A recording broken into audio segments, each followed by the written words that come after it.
Okay, we are live. Hi, this is William Ramsey. Welcome to William Ramsey Investigates. On today's show, I have a very special guest, a returning guest. His name is J.J. Dawson. This will be our sixth show. Our first show was almost a year ago, and that was a really very well-received show. Title of it was The Trans Issue is Not a Petty Culture War Class, It is Everything. And we've also, some of the other titles are The COVID Nightmare Down Under. We did one on ESG as a WEF economic infiltration. Also, one other title is No One Is Coming to Save You, still very true. And then our last one in October was Andrew Tate and the Temptation of Man was my title. That was also I got a lot of compliments and a lot of great feedback from that show. But he's been busy. We've had the holidays, and he just kind of reached out, and I was like, yeah, we should do something. And I was just reading through his stuff, and I was like, this is the perfect article. I subscribe to his Substack, so I get his articles. And the title of this one is Your Country Needs You. The subtitle is, that is, the international bankers need you to fight and die in a frozen ditch in Eastern Europe to keep them rich. And it's an interesting title because I just did a show with Paul Kudinek about the Rothschilds, and that's how they made their money, really. It's facilitating and financing wars where people died. They got rich. People were miserable. They were happy. They're happy as heck because they just kind of ended up with all the cash. But we can talk without it. And the timing is really remarkable. It was written 10 days ago, but in the interim, Tucker Carlson has interviewed Putin, or came out last night. Haven't gotten through all of it, but I thought it was very interesting. As of this date, February 9th, 150 million views, I think, on X alone, which is astonishing. It's just a gargantuan, huge number. So everybody's interested in that perspective, but JJ can talk more about that. So JJ Dawson, welcome back to the show. Hi, William. Thanks for having me back. It's great to be here again. Excellent. Yeah, let's get into it. Yeah, so I mean, this is it. Like here in the States, and I guess you're kind of getting the same thing in the Commonwealth, is they are now seeding the public with, we're going to send your kids to war because Creepy Joe has said it, and it seems to be being talked about on TV, which I don't watch very much, only snippets here and there. But I guess they're trying to get this out. But I mean, you had the same thing, these two characters, Tobias Ellwood and Sir Patrick Saunders, are talking about that in your Down Under, correct? Yeah, I'm in Australia, but as I said in the article that you got pulled up there, the comments came from Tobias Ellwood, who's the former UK Defence Secretary, and he went on Sky News and basically echoed the comments of General Sir Patrick Sanders, he's the Chief of Staff of the British Army. And what Sanders actually said was basically that the UK needs to follow the example of Sweden, which has just reintroduced a form of national service as it closes in on joining NATO. And he said following Stockholm's example, preparatory steps to enable placing our society, the UK needed to take preparatory steps to enable placing, our societies on a war footing. And he went on to say that he talked about national mobilization. He said we will not be immune, and as the pre-war generation, we must similarly prepare. And that is a whole of nation undertaking. Ukraine brutally illustrates that regular armies start wars, citizen armies win them. So you got a guy here, and he goes on. He said a bunch of other stuff too. Incredibly hawkish rhetoric coming out of from the mouth of the head of the British Army. And while I am a British citizen, I'm currently I would say probably outside the standard draft age. I do have a 17-year-old son. And what we need to remember here is that you can wave off the UK as irrelevant, largely in the modern geopolitical sphere. I don't think it is. I mean, the city of London still, is a massive player in the world of international banking, which as we all know is what runs this whole sad clown show. But whatever you hear coming out of the mouths of the British establishment, it should be perfectly obvious to all of us by now, is simply a reiteration of the stance of the neoliberal world order. It's the same posturing that we're hearing from the Biden regime. It's the same words that come out of the mouths of the leaders of the EU. And we can assume, and while I think it's unlikely that the public will ever go along with this, it is alarming to hear such prominent figures making such hawkish declarations, to the effect of suggesting that national service could be back on the table, and that the public could be conscripted to go and fight a land war in Russia. And we need to assume that this applies to the entire West. If it's being said by the head of the British Army, then it applies to the entire Commonwealth. It applies to Canada, Australia, New Zealand. We know the EU marches in lockstep with the City of London and with DC, and we're all well familiar with the utterances of Joe Biden and what's his name, Kirby, and Lloyd Austin and the rest of the crew there in DC, who would like nothing more than to spin this out into another Afghanistan, another Vietnam. And the fact of the matter is, depending on who you listen to, I know Bobby Kennedy's been rattling out this figure ad nauseum, but he reckons up to 300, maybe 400,000. Some have said 500,000 young Ukrainian men have now died. They've chewed up the flower of Ukrainian youth, as RFK puts it, and it would now appear that they're looking further afield for fresh bodies. Right. I mean, they can see from satellites the graveyards are full. Like there's just new graves everywhere, and they've estimated some are like 100,000 or 200, 150,000 new graves in the last year and a half or 2 years. So that's just the baseline. So some of those guesstimates are not from pikers. They're like analysts like McGregor or what's the other guy's name? Some of these guys are military people. So it's not only that. So a lot of people have died, but the whole country's been depopulated, like tens of millions of refugees now, or I think the refugees are maybe 5 to 10 million have left Ukraine. Yep. So it's really something else. And it's interesting that you use the word lockstep, because that's exactly what came to mind, is you're seeing the same kind of unanimity of these kind of Western powers talking, or guys, we got to get the military, we got to get a draft to keep this fight going.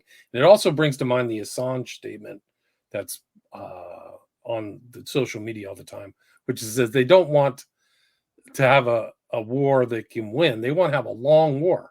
So this facilitates huge wealth transfers for all of these countries, right, to the military industrial complex. I mean, it's huge.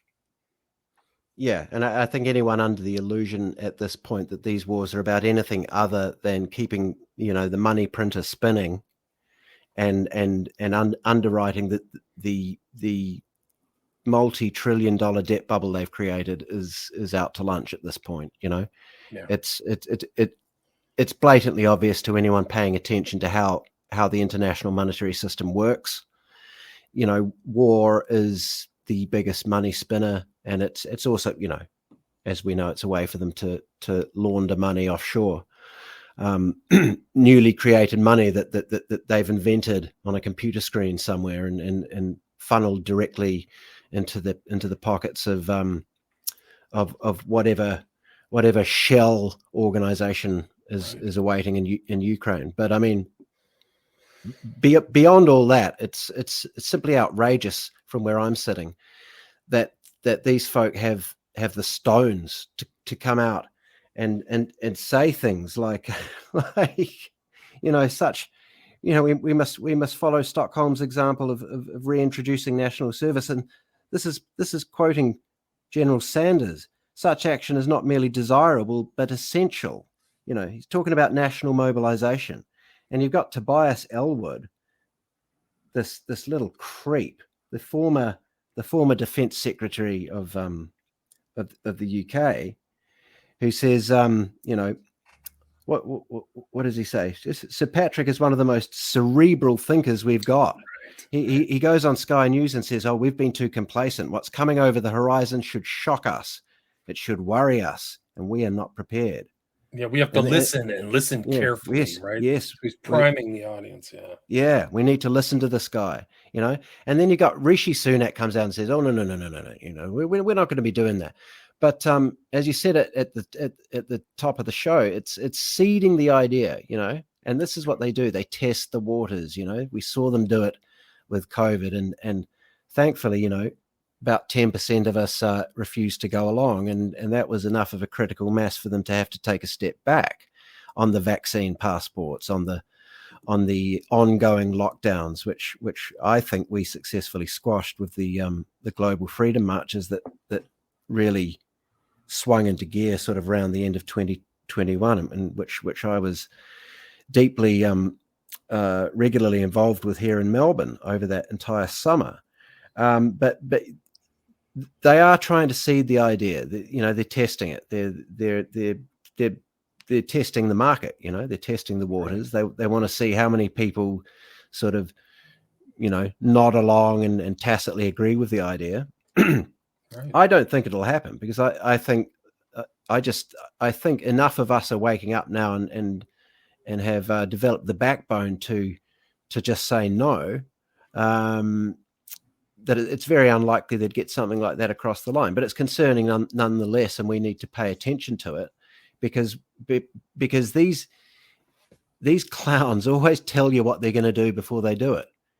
Like what was the COVID prelim scenario that they gamed out? Was it event 201 or something? 201, that's correct. Yeah, it was late 2019, I think it was. Yeah, they always tell you what they're going to do before they do it. So when they talk, you do have to pay attention. And it's said by many that that's part of the natural law that the Satanists live by. That if they get your permission first, then it's okay.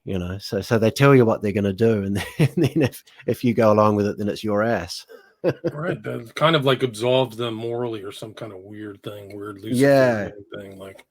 But these are like huge blood sacrifices. These huge wars are really almost like that. Like they transmogrify this misery and then feed off it like vampires. And that's what's going on. And there's some really creepy people involved in this whole bloodshed, like Victoria Newland. Newland, that's the other one I was trying to think of. Yeah, she's hungry for it. Yeah, super hungry. There's also like some other woman, I forgot her name, but she's part of the Biden, and Samantha Power.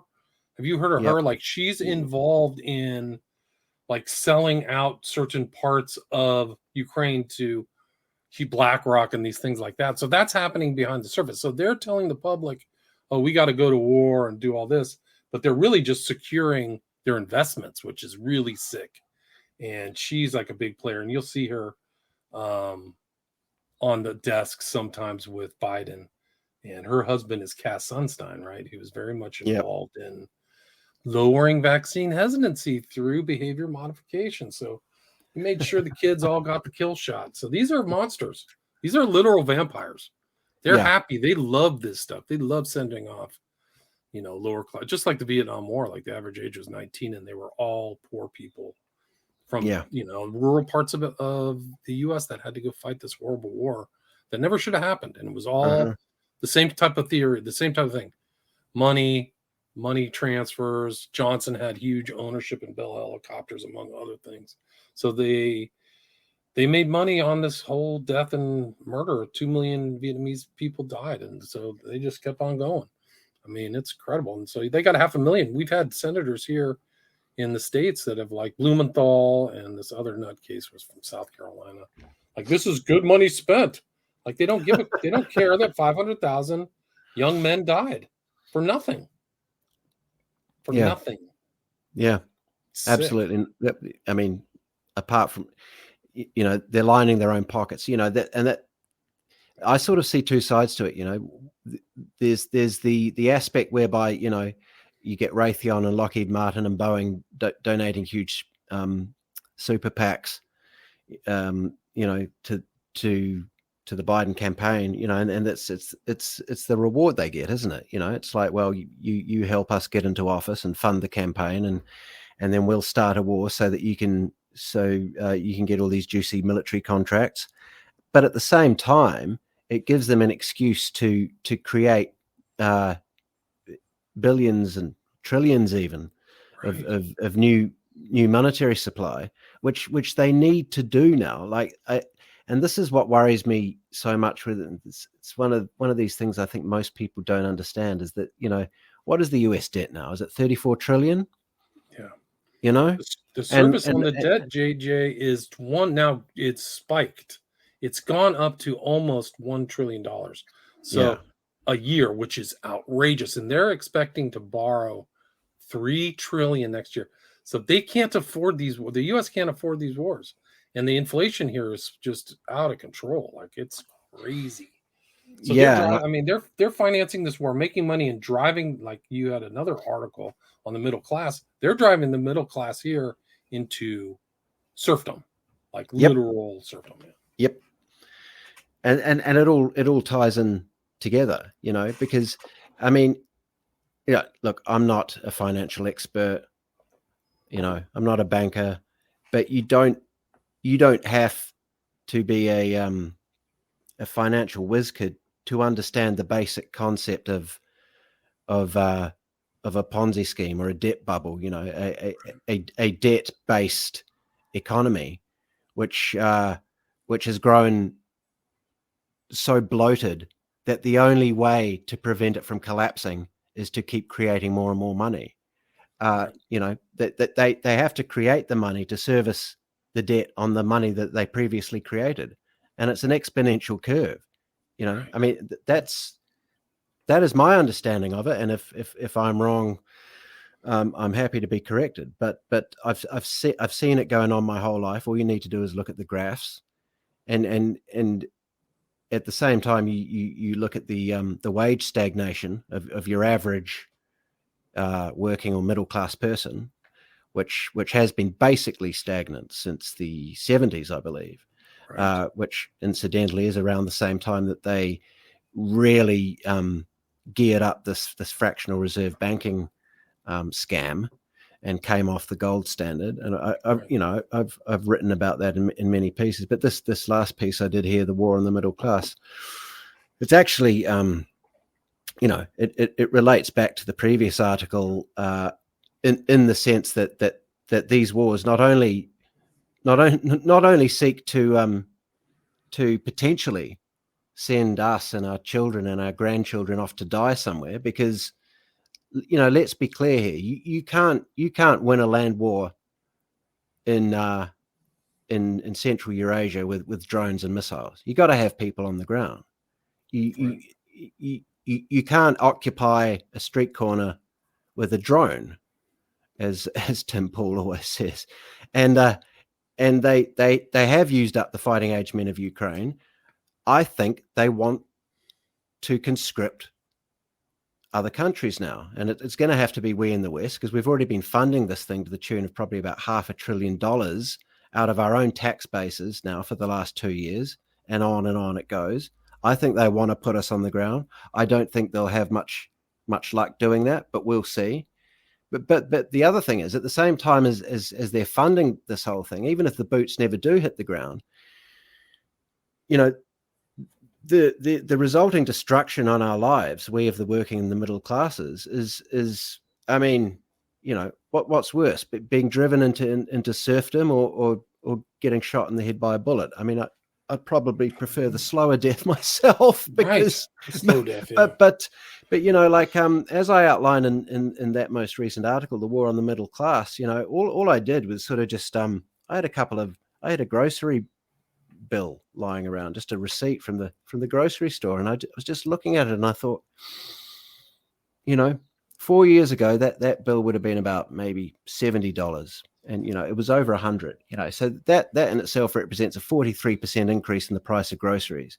And what you're looking at there is literally just a carton of eggs, half a kilo of cheese, a few small tins of tuna, some toilet paper, some paper towels, a couple of cans of tinned tomatoes, a couple of tiny jars of anchovies. It's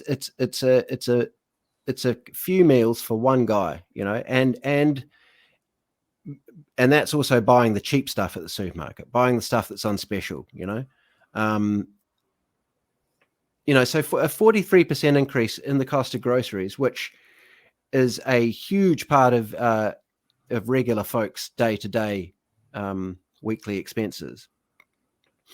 While at the same time, most of us are not getting comparable pay rises. Right. So the pay rises I've had since all this inflation kicked off have not kept pace with this inflation. And remember when Janet Yellen said to us 3 years ago, or whenever it was, "Oh, this will be transitory." Right. What a liar. Transitory inflation. It's still going up and up and up. Yeah. No, they lie about everything. They've never told the truth. The whole Biden administration is evil. They're totally demonic. They lie about everything. And you point that out in your other article too. Like they lie about democracy and that we're against authoritarianism when they're the authoritarians. It's incredible. The stones on these guys. Like that was Tobias Elwood actually who said who described Ukraine as a democracy, and it's just laughable. It's like a joke. Like it's so stupid. It's a tin pot dictatorship where Zelensky's banned all non-government media. He's banned all opposition parties, and they're still referring to this thing as a democracy. And that's how stupid they think we are. And unfortunately, they talk about the U.S. as a democracy too, which is really crazy because it sounds nice, but it's not. We're not a democracy. No. And certainly, this last election was a joke, and the next one is going to be really something else. But it's always been a representative republic. Like you vote for your representative who represents you, and then you vote him back into office. It's not democratic. Sorry. I mean, it's democratic in nature, but it's not a pure democracy. The U.S. was never intended that way. But it's the commie kind of destabilization tactics the left uses. They know what they're doing. And then people just buy into it. Oh, somebody said it was a democracy. Okay, it's a democracy. Our democracy. Yeah. What a joke. Yeah. We installed Zelensky. He was a comedian, not a very good comedian. They literally installed him in Maidan. So I've told other people, they don't get it. This is a pseudo proxy war.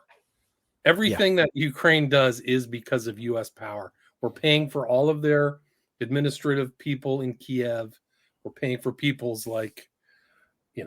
medical bills, for their insurance, all kinds of stuff. It comes out of the U.S. taxpayer. So say like the Ukraine, we're helping Ukraine fight a war. The U.S. is Ukraine. Okay. Yeah. They're lying. That's just more of their lies and their deceptions. And they're too weak and cowardly to declare war.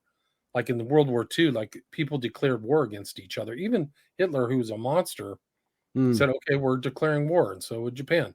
But these guys, this generation of like neocons are venal people who, just never, there's nothing, it doesn't fly straight. Nothing they do is straight. There's always some kind of flim flam under the table deal that's going on. No, I'm serious. It's like nothing they say is ever straight. You cannot trust these people. They have no integrity to the American public. It's so sick. Yeah. People have gotten used to it. So they've just been inured to it. Like, okay, I know they're lying. It's kind of almost like Solzhenitsyn, who was talking about that stuff in the Gulag Archipelago, or like, we know they're lying. They know they're lying. They know we know they're lying, and we know they know we know we're lying. Right. You just go along with it. Yeah. But at least your articles, you telling the truth is the panacea to these people just lying all the time. Is that one person telling the truth can get 10 other people to go, yeah, you're right. And then it just goes from there. Like the thing is you just cannot go along with these liars. People cannot do it. These are monsters. And I mean, we've talked about the whole COVID fiasco, but it's just part of it. It's just part of this huge blood-sucking New World Order mentality. It's terrible. That's what Ukraine is. And they're happy to send you off to war. These are vampires. They are happy to send like a frustrated, angry middle class and use that as a pressure valve for the problems they've created, right? of like inflation and serfdom and stuff like that. Yeah, and I mean, and it all ties together. But like I said in the Your Country Needs You article, what better way to inflame the public in the West than to maybe send off a few battalions and wait for the coffins to come rolling home. Right. At that point, you've just created a bloodlust. I think that's what they'd like. They did it in Iraq, they did it in Afghanistan, they did it in Vietnam, and I do want to discuss the Second World War at some point, which you brought up before, but I really do think they want to get boots on the ground over there. And what happens then? Half 500,000 Americans die. 100,000 Australian and New Zealanders die. You are talking about the Third World War, right? When this thing started, when was it? February 2022. Correct. When this thing started, I came straight out of the gates. In fact, it was my first Substack article, and I said this war cannot be won. How's it going to end? How do you beat Russia in a land war? You can't. It's never been done. It's been tried by. I tell people it's been tried by two formidable people, Napoleon and Hitler, and that ended their whole political career. Was the dating Russia. Yeah, and I don't see Putin sweating bullets. Say what you want about the guy. He's a pretty cool customer, and he knows what he's doing. And especially with the tacit backing of China, I don't think Putin or any of his crew are too concerned about the situation. It's hard to know. Have the upper hand. They have the upper hand. They have responded to the conflict by upgrading their entire military, and they've been chewing up the losses to like 1 out of 10. Like I think that maybe they've lost 50,000 men. Like it's a significant number, but the damage they've inflicted on Ukraine is, enormous. So they're sitting pretty, and they've had a military revolution. They've got drones, they got 3D things, they've got hypersonic weapons, and the U.S. keeps sending the same stuff. They keep sending these like almost military World War II devices just to get chewed up and blown out of the sky. Well, I think that's part of the plan. I think that's part of the model. You got to use up the old surplus stuff, and that's probably the reason they left $80 billion worth of crap in Afghanistan. It's like,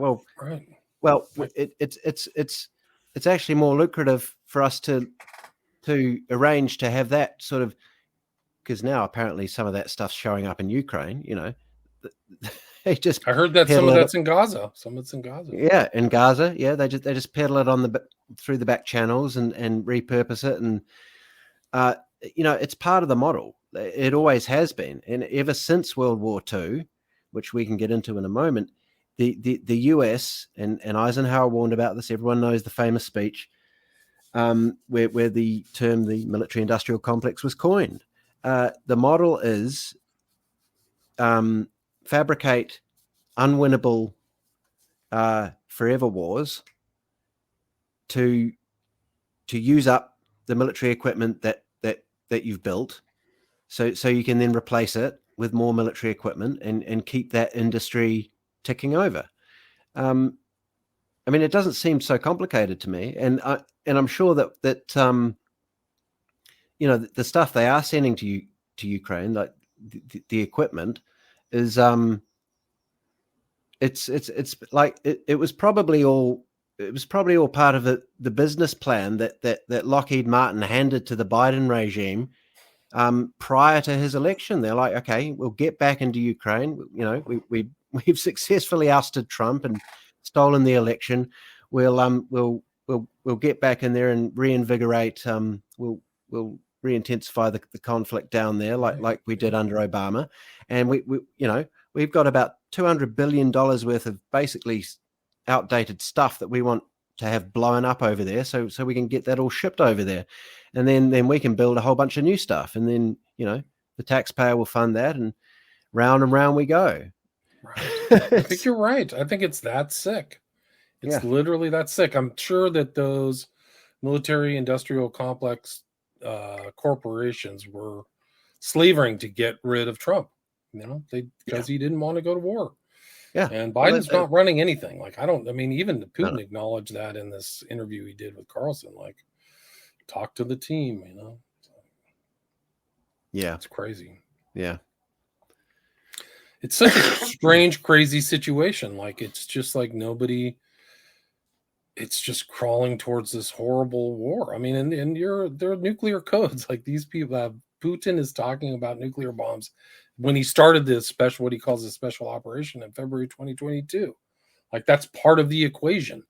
You're messing with somebody with world ending power and on their border. It's just so crazy. I rewatched the old TV film The Day After just recently, and it still chills me. I don't know if you've ever seen that, but it really is quite brilliant. It was 1983, I think, but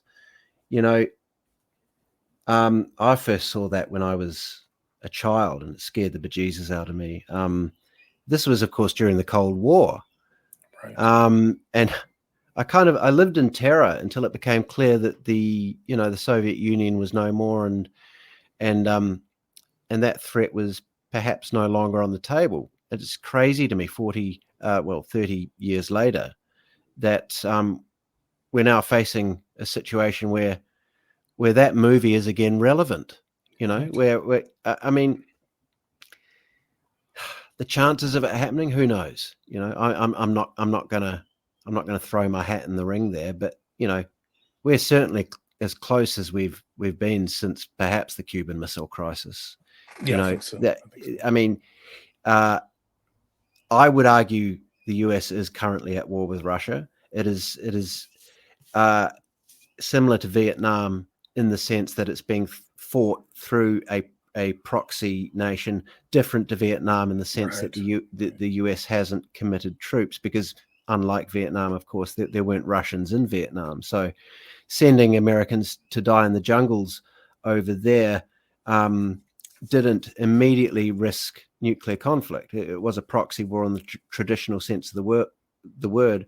What we have now is a proxy war which is far more volatile because it is actually a war against the Russian military. Right. And so, instead of sending Western troops to fight them directly, we're just funding them.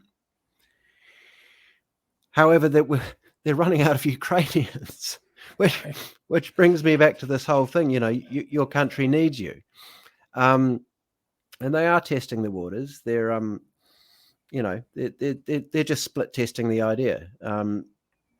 How many people are in favor? How many people are opposed? But what baffles me is what do they think will happen if they commit conventional Western armies to that conflict? Do they think that the nukes won't fly at some point? Tactical nukes or small nukes, or what are the smaller ones called? Neutron bombs, or who knows? Mini nukes.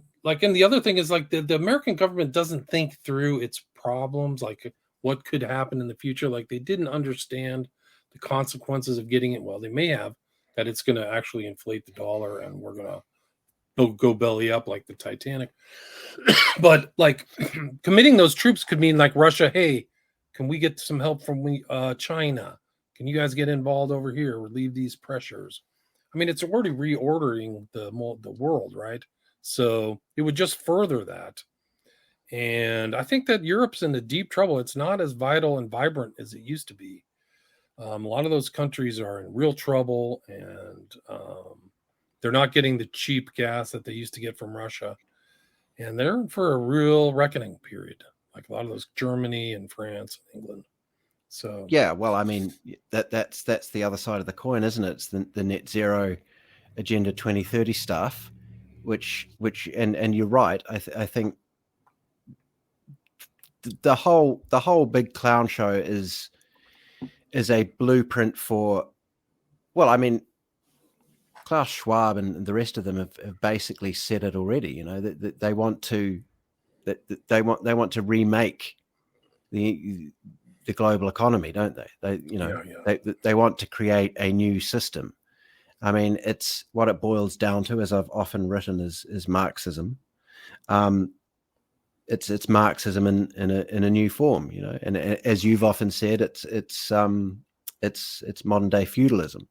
Whatever you want to call it, what it amounts to is concentrating the wealth and the power in the hands of a select few and immiserating the rest of us. And they've just got multiple tools in the kit for doing this. You know, a lot of it comes through the UN sustainability sustainable development goals, the 17 goals, which James Lindsay has done some really great work exposing. Then there's the war angle, which they use to destabilize things and justify the creation of all this new money. I mean, we how close are we to collapse? I mean, good question. I just feel like these last few years, I'm waiting for it to come. You know, you write about degrowth, right? Like degrowth. Like they're driving us back. Who would have thought they would go after the farmers? Like the whole PSYOP war, climate change war against these farmers. That's the foundation of everything, is living off the land, food off the land. Like, you think inflation's bad, wait till you have to pay more because there's less being produced. The incentives are being destroyed. So it's an attack on humanity through the nation state, lockstep too, right? So you see this lockstep happening all through the Western world. So it is great. They're being poked. The general masses they're at war against the middle class. I think that's fair. They need to destroy the middle class. Yes. I've often written about this. They need us gone. Excuse me. The working class has already been marginalized. That's my thesis. You know, they I say somewhat facetiously and I guess a little bit cruel. I don't mean to be cruel in that article you have pulled up there, the war on the middle class. I have the greatest respect for our blue collar brothers and sisters and the work they do. You know, they keep the lights on, for God's sake. They do everything. They're the most important. Yeah, we can do without the elites. Honestly, most of these inbred elites that are making these decisions, we could do great without them. We need the middle class. We need farmers. We need the truckers. We need the people making energy. We need all those. They're indispensable. They should be doubled their pay, and we should take all these CEOs and have all their pay and give it to the people most important, really. Great point. And you just reminded me of something that I wanted to mention. But yeah, I sort of say somewhat nastily in that article, you know, the working class have already lost hope. They're happy to subsist on KFC and Netflix until cancer or heart disease carries them off. And I don't say that as a jab at the working class. As I said, I've nothing but the deepest respect for the people who, you know, build the roads and you know, fix the pipes. But they've been under attack for a demoralization program for decades. I mean, How else do you expect people who have been so marginalized to feel and to see the future? And look, obviously there are still upwardly mobile people within the working class who are driven and motivated and talented and, you know, finding ways to lift themselves up. But I mean, if you just look across the board at the just the general figures, you know, the average, you know, the possibility of a person on a low working class wage now earning a home is virtually non-existent. You know, they can't afford, many of them can't afford good food, which is why I say they subsist on cheap stuff like KFC, which you know, it is, it's cheaper to buy that stuff than it is to go and get even a meager cart of groceries like I did the other day, which I wrote about in that article there. It is actually often cheaper to buy, you know, high fructose filled rubbish, you know. So, you know, they Right. You know, they're A lot forced of to eat the poor crap. kids in the United States, they subsist on $1 meals at fast food restaurants and stuff like that. Like Yeah, it's which that's is what because they can eat for like $3 or $5 a day or something. yeah, Like it's sugar crazy. basically Oh, sugar, which is additives, irradiated. Who knows yeah. what's in all that stuff? They don't disclose a lot of it. It's not real. A lot some of that stuff isn't real food. I wouldn't put, No, it's yeah. it doesn't Like, degrade. yeah. So I'm going to start ranting like Luke Rukowski soon about high fructous corn syrup and food additives and glyphosate. yeah, it's crazy. We're but being I mean, poisoned. poisoned, yeah. Yeah. And so when I say the working class has already lost hope, I'm not trying to be, I'm not trying to be nasty. I just mean I think for anyone sort of stuck in that underbelly at this point, hope probably disappeared a long time ago. Now, the important thing about the middle class is while you had a healthy and functioning middle class, it gave the working class hope. It's Right. the middle class represents the potential for upward mobility. It represents, in a way, the American dream, if you like, or the great dream of the liberal West. That regular people can have good lives. That's the basic thesis of the middle class, in my view. And I'm middle class through and through. And I actually had to say to my son the other day, because he's just left school, and he's sort of yet to sort of understand that he's going to need to get himself a proper job. And I had to say to him, look, our family has some money, but we're not rich. And that really, I think, is the is what underpins the middle class. It's like, okay, you can have a good life without being rich, Right. but for a great mass of people to have that good life without necessarily the riches of the top 1% or the top 0.1%, you need that functioning middle class. You need the opportunity and the economic conditions which we saw, I suppose, post World War II, sort of through to, I guess, the end of the 20th century, roughly speaking. You need those kind of conditions and the upward mobility that the middle class provides, not only for people to be able to live healthy, happy, and fulfilled lives, but to provide a sense of hope. Because right. over 99% of the population of the world, let alone just we in the West, we don't have yachts, we don't have Ferraris, we don't have, we don't have beachfront mansions. A lot of us live paycheck to paycheck. A lot of us can afford one or two, brief holidays a year. And, as I point out in my article, The War on the Middle Class, or as I allude, it was kind of enough for a while. That was enough for me. And I start ranting in this article about this hotel room service bill that a friend of mine sent me a picture of just the other day. $38 or what was it? Yeah, 30 Australian dollars for 2 Heineken. That would 30, be like 30, yeah, $36. Yeah. $36 for a grilled cheese sandwich. $74 room service charge there for 2 Heinekens and a grilled cheese sandwich, which I'm told was not a good sandwich. But again, and I juxtapose that, which is a room service bill from a luxury hotel, with my own shopping list, because I wanted to show two extremes, two facets of middle class life: the day to day and the getaway. They both tell the same sad and outrageous story. That the cost of living, and I can tell you, like I said, I'm not a very wealthy person, but I've stayed. I've managed to have enough, hotel getaways in my time to know what a room service bill like that would have cost pre-COVID, and I'm going to say almost 50% less. Wow.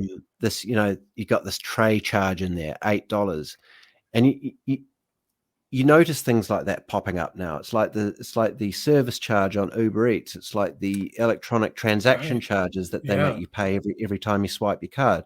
Sometimes it's 1%, sometimes it's 3%. Yeah, it's And becoming the norm now.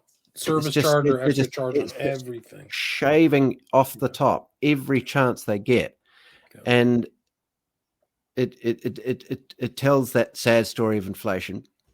But getting back to my point, the middle class used to be able to afford, your average middle class couple or even single person used to be able to afford a 3-night getaway in a nice hotel from time to time.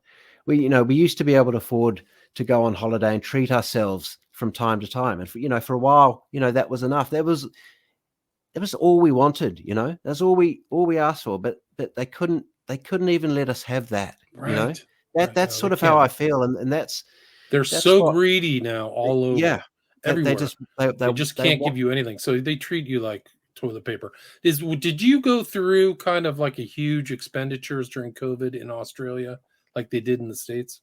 Yeah, they just printed a lot of cash. Okay, so they did that. Yeah, I mean, it's proportional, I guess, to the population and the size of the economy, but that they created billions and billions of dollars.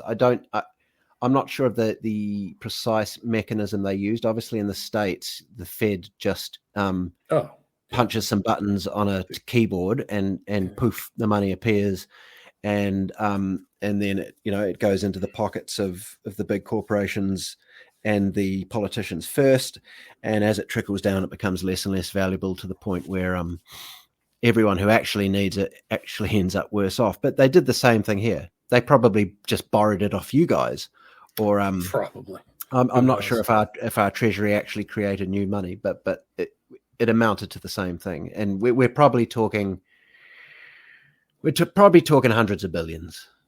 Yeah, tens of billions. Australia.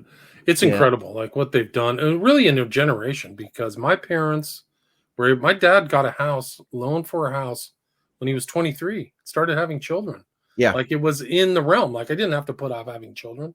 There was no pressure because he could. Everything was cheaper. I mean, granted, he was in the Midwest, but like getting a house was nothing. Yeah.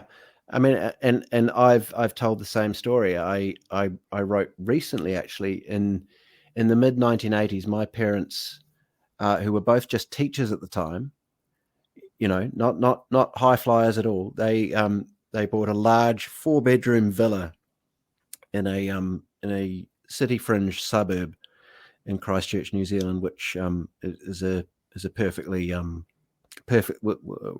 is a perfectly affluent little city. It's not like they're living in the back of beyond, so for two people in their 30s on teachers' salaries to buy a house that size back then, the boomers like to complain about how the interest rates were so high back then, but even still it was affordable.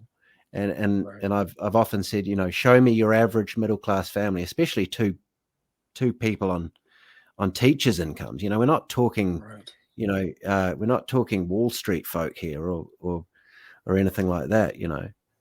Show me your average middle class family who could afford a house that size these days. Most people and most millennials now and Gen Xers, you talk to them and they say, buy a house. What are you talking about? No, they renting forever. Yeah.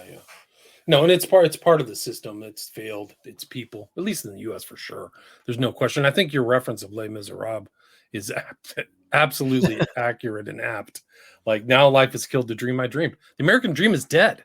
Yeah. The American dream has officially been stabbed in the chest, and it's right through the heart. So they don't even talk about that. And that was something that kind of set the ideal of America apart, was you could fulfill your American dream. You could have a house, you could have nice food, you could raise a family, and you could have the occasion money extra, and it's over, and it's all because of the people in the government here. The parasites have screwed us over in Washington. So it's embarrassing. It shows, and I think the demoralization is really it, because this isn't the greatest generation. These aren't the people who fought World War II. These are like whiny, can't get anything together type people. It's the character of the country has really declined as well. Like they're just petty and kind of peasant minded. Like they don't think about big issues as much and try to solve things because they just kind of want to find a grift or something that they can use to get ahead. Yeah, and on the World War II thing, going back to Tobias Ellwood, former UK Defence Secretary, he had the balls to say on that Sky News interview, there's a 1939 feel to the world right now. Right. This language these people use, this Churchillian pontification, 1939. Like, jog on, chap. Are you kidding me? Like, right. I will say I have come to reevaluate my view of the Second World War. A lot of the research I've done suggests to me that war maybe did not need to happen. Had Hitler not been funded by various moneyed interests in the US who probably saw what was coming down and realized that if they got him into a position where he could start a general European war, then the United States could eventually get involved and they could then make a lot of money off it. Similarly, I've recently found out Japan never intended to invade Australia and New Zealand. And, I've got two grandfathers and one step grandfather who I was very close to growing up, who were all World War II veterans, and I grew up with the greatest respect for them. And, they were my heroes. And, I find myself asking now, what did they fight for, and what did so many? Because all three of them came back, and I knew all of them growing up. One was a Spitfire pilot. He was flying in the Mediterranean, and one was a surgeon in the Pacific at Guadalcanal, and the other was an infantryman in the Pacific. These guys are my heroes. But it's as you learn more and more about this military industrial boondoggle that's been going on, I think probably since the creation of the Fed, which is basically what got the US into World War One, as I understand it. You start asking these questions. Is everything we've told been a lie? Was World War II really the good war? What did they fight for? Was it the same deal back then? Were people just less sophisticated? Did we just not know enough now? And I say in my article, and the Your Country Needs You article, I said, look, I tell Tobias Ellwood to screw off, and I say, we're not as naive as our grandparents were. May they rest in peace. Having said that, though, those guys were different, and they were more upright, and at least I don't know. At least there was a certain how should I put this? A certain kind of honor. To the Elon or something, to that generation, and I still regard my grandparents as heroes. They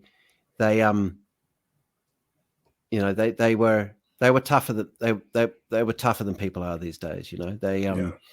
And rightly or wrongly, they went out and created the conditions that allowed the middle class of the 20th century to flourish. That's a whole other rabbit hole, but but that turning, like what Tim Pool talks about, the fourth turning, these different generational things, it seems like something like that did happen. Strong men beget weak men beget problems, then strong men fix it. Like we're at the point of weakness. Like how can anybody in America tolerate this stuff? Constantly lied to, having your money stolen, no oversight of your funds that go to Ukraine. You're about to send $60 billion with no oversight. You can't get any oversight. And if you complain about it, you are with Putin. You're a Putin enabler or whatever, a voice of the Kremlin. I mean, it's Putin so insane that people tolerate. That's the insane thing. You tolerate this stuff? You don't call your representative and tell them they're frauds. You don't vote them out. You don't figure out why your vote doesn't matter anymore. Yeah. And that's America's that's the difference. Brave. Give me a break. What a joke. That's the difference. And we need more people to start standing up and saying no. Yeah. And regardless of whether or not my grandparents were hoodwinked into fighting that war, I don't care, because they were tougher, and they were stronger.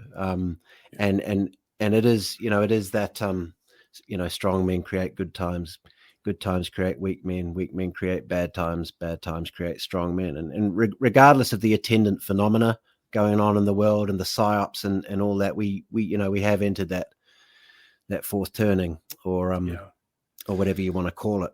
I think this next generation is going to be some of the hardest people you imagine, because when they grow up and realize how bad they got shafted and what their parents let them get shafted, they're going to be completely different.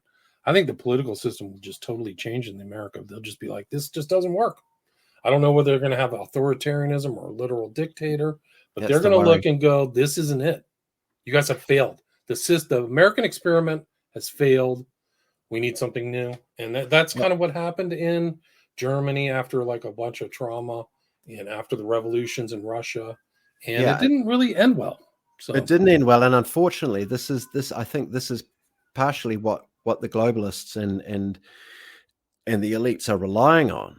And this is why I think it perhaps, it is a controlled demolition. It's,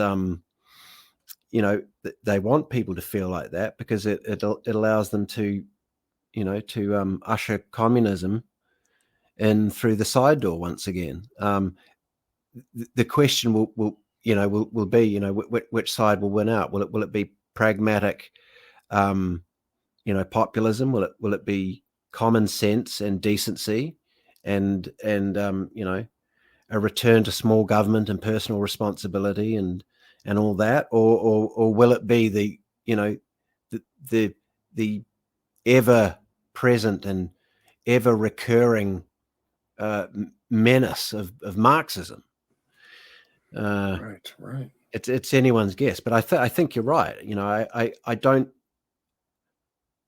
I guess I would close by saying, what name one thing that has improved for the average person in the last 10 years?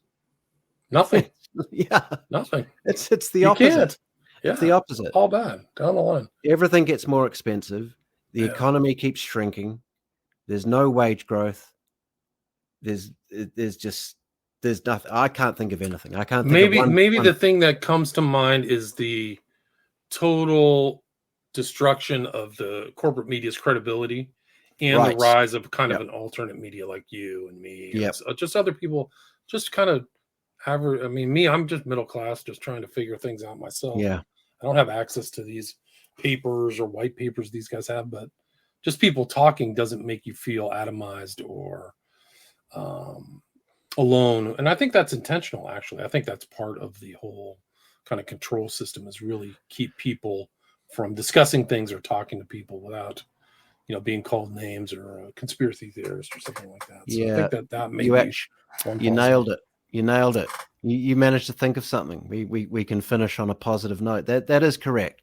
The one thing I think to come out of all of this has been the immense distrust, the healthy distrust that large sections of the public now have for the ruling elites. It is falling apart from them, and their days are numbered. It's just what awaits on the other side. What will the thrashing, dying beast do to us in its death throes? Right. But you are correct. The proliferation of honest conversation. Even what Tucker did with Putin, was something you'd never have seen in previous years. A 2-hour unedited, no ads talk with somebody, a ruler of the state. Who would have thought? Yeah, you got for all the accusations of controlled opposition that fly around. I don't know about all that, but there are people having real conversations. Things are being discussed, and I think, as I've recently written, people are becoming less afraid of saying what they think, and indeed there are more of us than we might imagine. They want us to think we're alone, but I think there's a lot more of us than we realize. So we just got to keep talking. Yeah, keep talking. And I think that we lost that thing. There used to be like more clubs, at least in the US, where people would engage, whether it's the Knights of Columbus or your, pool hall or your bowling alley. Yeah, It's all become online. I think a move toward people getting together in social situations and doing those things yeah, is good and healthy, because then you can talk just over the pool table or something, and share ideas and let people know what you're thinking. And that, I think, it's very therapeutic in a lot of ways, and that was lost. That was a component of the US culture that was encouraged, and something that was unique, that it seems like it's kind of dropped off. So maybe people should find those clubs or do something outside instead of getting bamboozled by the TV. yeah. By your smartphone. Yeah, I mean it's happening all over the world. I see the same thing here. But there's still plenty of opportunity to get out and meet people in the Yeah. real world. Whether you're going to church, whether you're sports Yes. club or bowling or Yes. pool or whatever it is you're doing. Whatever it is, Yeah, whatever surfing club, I don't know. yeah. Anyway, JJ, we are at the hour mark. It's always good to talk with you. Can you let people know kind of what you've been up to, what other articles, and where they can find your great writings? Yeah, sure. Thanks, William. Thanks for listening, everyone. It's always great to speak to you all. Best place is just jump over to my Substack, which is jjdawson.substack.com. I did have a little break over Christmas, but I'm kind of getting my rhythm back now, sort of posting weekly articles. William and I have discussed the most recent two in our talk today. Yeah, give both of those a read if you've enjoyed our chat today, because that will give you some more context on what we've been discussing. But there's a whole lot in there, and I cover all sorts of juicy topics, from ESG right through to the vaccine issue, which we're all very familiar with. So yeah, follow me on X, real JJ Dawson, and thanks so much for having me, William. And Great to talk we with will you. talk again soon. Yeah, we will. Keep up the good work. And I heard you were on her Voyage show too, a couple of times last year, or 3 times. I don't know. Yeah, I think we did 2 or 3 shows last year. Shows. That's cool. Just we did one right at the end of the year, which was a really good chat. Also, yeah, cool. So people can find that too, or probably find links to it. TNT Radio, TNT Radio. That's right. Morik. Awesome. JJ, thanks so much for your time. Really appreciate it. Again, I will put a link to your Substack, and people will definitely take some time and read his great work. Thanks so much for your time. Andrew. Awesome. Thanks, William. All right. Take care. Stay there.